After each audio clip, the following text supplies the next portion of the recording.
Afternoon, Thursday the 22nd of June. It's about 2:30 and I'm in sort of in the middle of a residential area, but I found Shankill graveyard, and this is the only entrance that you can get, this wee side entrance. The graveyard as such is not opened up, the big gates not opened up, main gates, unless there's a funeral. So if you're looking to get in here, this is the only way. And there's Commonwealth war graves in here, but there's a lot of history in here. There's an Iron Age fort in here on the top of the hill, and people have been buried in here from neolithic times. So and there's famine graves in here. I mean, I'm stumbling across a grave already, a Commonwealth war grave.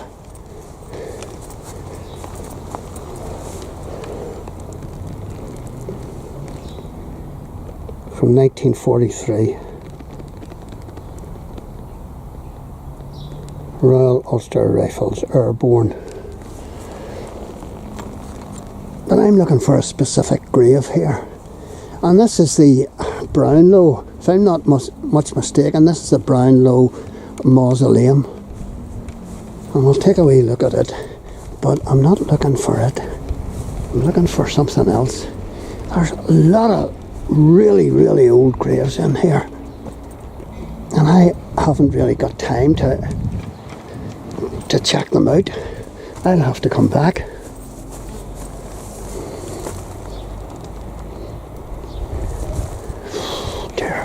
Oh, it's roasting.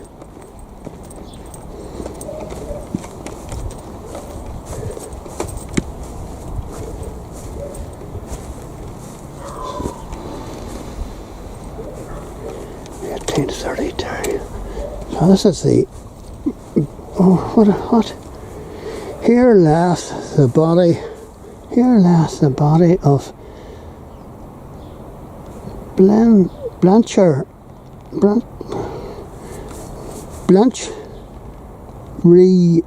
something or other, departed this life 1765.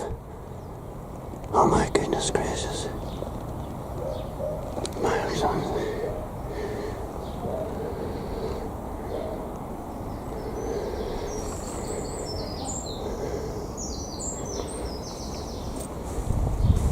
My goodness.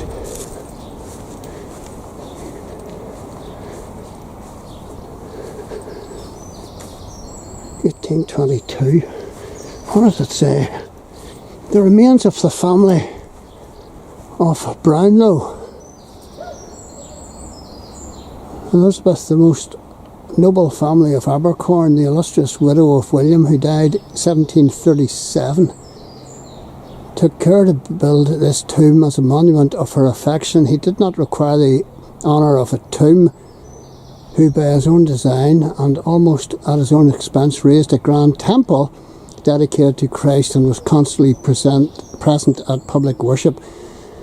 Not as a guest of the church, but as an inhabitant of the town. Hither he invited the needy by his charity, and the meek by his persuasion and by his example. Nor was anything waiting in conjugal affection and paternal love of all who perhaps he was first and second to move. A stranger remark, that wherever he may now be, it is easy to imitate his virtue, so that the gate may be found open to you. And this is the Brownlow family, and it was the Brownlows who during the 1700s, whenever the Battle of the Boyne had taken place and there was famine across the land and there was all sorts of hardship, it was the Brownlows who paid people to dig out Lurgan Lake. Lurgan Lake is a man-made lake. Oh dear, oh dear, oh. And that is some size of mausoleum. I don't think I've come across one that's bigger.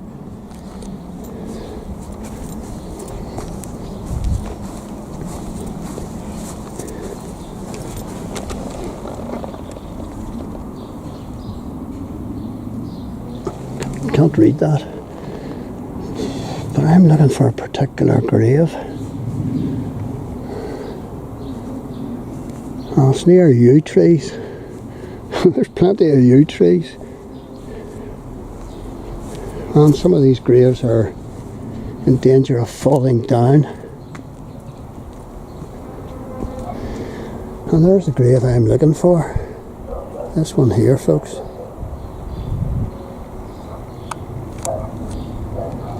I'll have to get in by another means. Or no, I'll go in underneath here. Right. Didn't come from Belfast just to be turned away at the final frontier. Right. And this grave has actually been preserved because it has got an iron support around it. See that? Otherwise it would fall to bits. And this grave is famous, and you can't read anything on the stonework. But this is the grave of Marjorie McCall, lived once, buried twice. And the story is that, as I say, in the late 1600s, when Marjorie was alive, and she'd married a surgeon, would you believe, all sorts of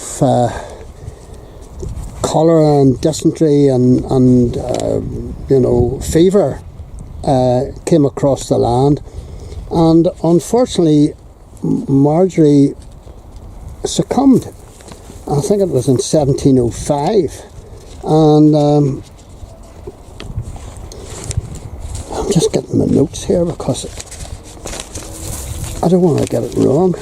So she was a married woman, as I say, and she had several children, and she succumbed to this fever, and to all intents and purposes she was dead.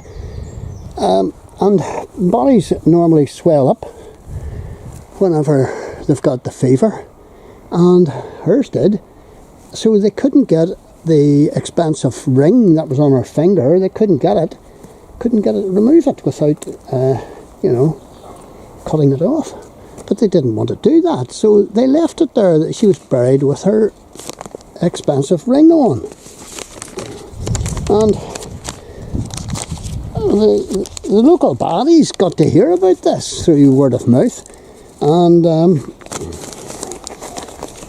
they waited until the mourners had gone home, and they turned up at the grave, and they dug her up, and they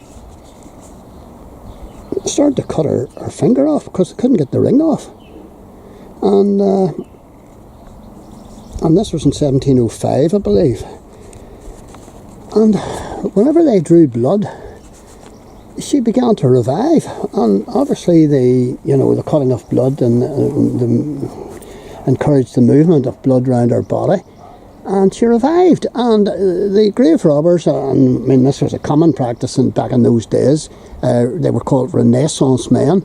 The grave robbers took fright and ran, but Marjorie, good old Marjorie, she dusts herself down and she walks home to Church Street, or Church Place in Lurgan, which is a bit of a dander. And my goodness, and she gets home and raps on the door, and her husband says, if I hadn't buried Marjorie, my wife, this morning, I would think that that's her tap on the door. And I opened the door, and there was Marjorie standing there. And she went on to have another child. She got well, and she had supposedly died the once, but she hadn't really died. She was in a coma. Now, I didn't say she was in a comona. she was in a coma. Dear. You gotta laugh, folks. So she was in a deep coma, and the cutting of her finger and the drawing of blood obviously brought her back, revived her. So that's the story of Marjorie. And then later on, years later, she died. So she lived once and died. She was buried twice. Oh, she lived once and was buried twice. Right, okay. So there you go. And getting back to the story of the famine and cholera and fever and all the rest of it, and hardship that these poor people were enduring here. Apparently Lurgan was one of the worst places affected by famine and stuff after the 1800s. One of the worst places, and the poor house recorded that 150 people were dying every week in Lurgan. Don't know why that was so. The only worse place apparently than Lurgan was at Donegal, and then you've got your mass emigration because people couldn't stay in these circumstances. So there's so many old graves here, and you can tell that by the writing. And I would love to come back and stand around this place, because there's so much here. There's so much. Look at that. 1799. My goodness.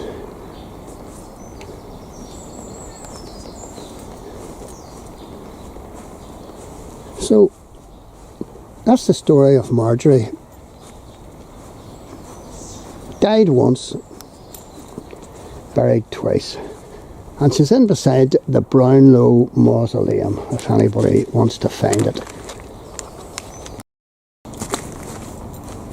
And apparently this is a very small plot of land, folks, and bits and pieces are falling down constantly from these headstones, but apparently there's 100,000 people buried here in this small plot of land.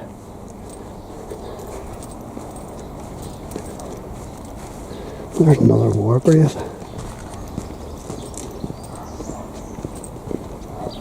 Look at that. There's a crest. Wonder whose crest that was. Oh, what's this?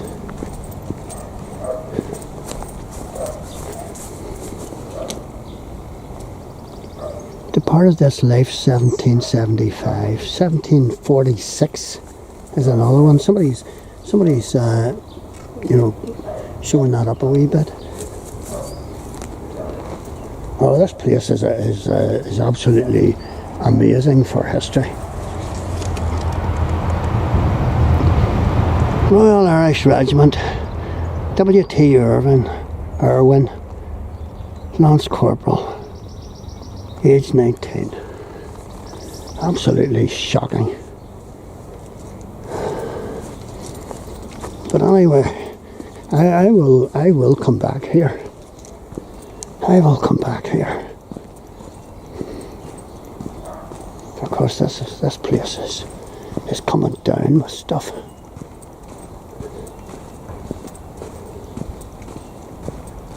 Coming down with history and interesting stories. A wee pathway here.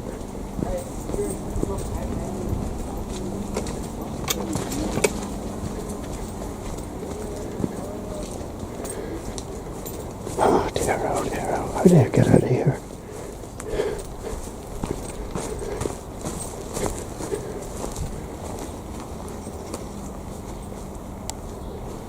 Oh, there's another crest up here I want to see. Just passed it earlier. And it's well preserved.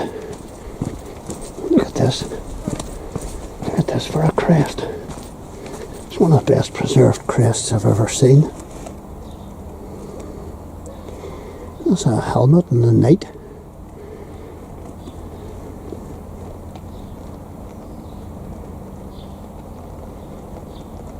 And it's written in, I think it's written in Latin.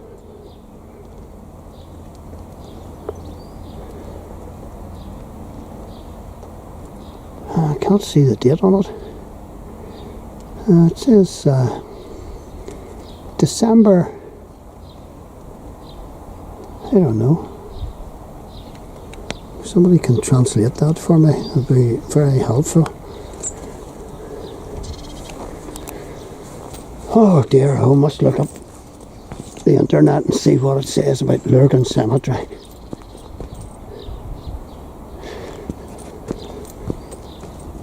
I'm trying to get out.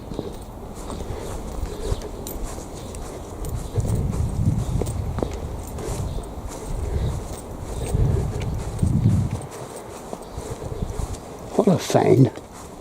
What a find. Only I haven't got time to do a real recce here because I'm expected to visit a mate.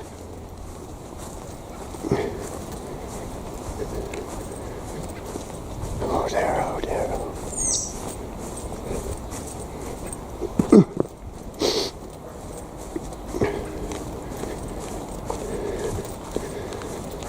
Oh dear, oh, if I had known this would have been so good, I'd have given myself more time. But there you go.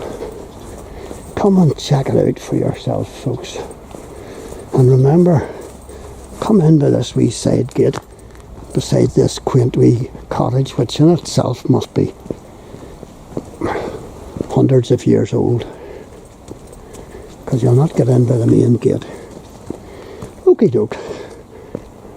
This is Shankill Lodge, and I've just passed, and this is in the middle of a housing estate.